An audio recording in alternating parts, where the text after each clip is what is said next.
he mentions the name of Eusebio to say that Benfica cannot be racist because the best player in the history of Benfica is Eusebio. You know what black players had to go through in the 1960s? In this video, Vincent Kompany goes on to talk about countries and leagues where black players have faced a significant amount of racism. And Serbia is one of the countries that he mentions. If you're familiar with me, you know that I'm well acquainted with the Balkans. I lived between London and Sarajevo for many years.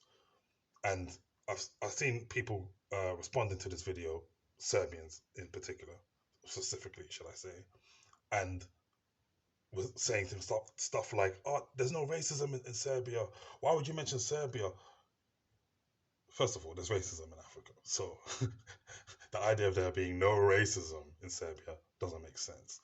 But I would agree with you that in the Balkans in general, racism is significantly lower compared to most countries that you would go to in Western Europe, in the West, even places in Asia or South America. I always say there's no racism in the Balkans until there is. And what I mean by this is that it's very rare to see, but then when you see it or experience it, it's like, boom. It's hardcore, it's in your face, it's not indirect, right?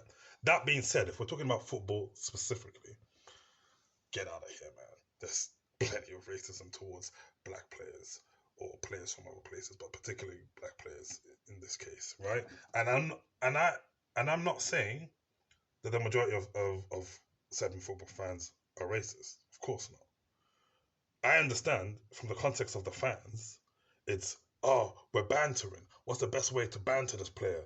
Let's make fun of him. Let's call him Maimun. Let's throw a banana at him. Sure, it's not done out of a consciously racist perspective. It's done out of what's the lowest blow we can do to peg this guy down a bit. It's that. But what you need to understand is the history of that. Black players have faced this type of behavior historically. What was going on in the 80s and 90s in the UK, right?